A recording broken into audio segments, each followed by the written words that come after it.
Siz heç bilirsinizmi, Qurban Bayramında yeyilən qoyun ətini yedikdən sonra bir çox insanlarda niyə narahatçılıq yaranır?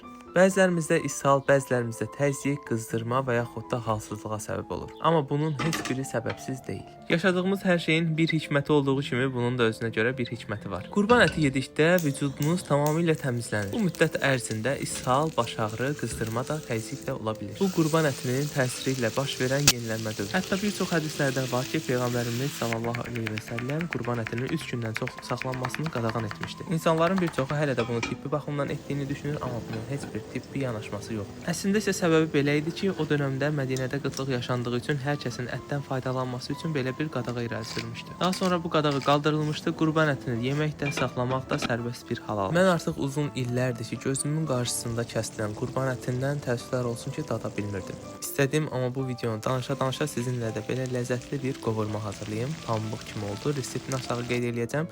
Çətin bir şey yoxdur, çox asandır. Mən qovurmanı nə vaxt istəsəm bu formada edirəm. Dadına doyum olmur, çox ləzzətlidir. Bu videonun da sonuna gəldik. Nuş olsun, göz haqqınızı halal edin. Allah bütün ibadətinizi və qurbanlarınızı qəbul etsin. Özünüzə yaxşı baxın, sevgi ilə qalın. Hələlik.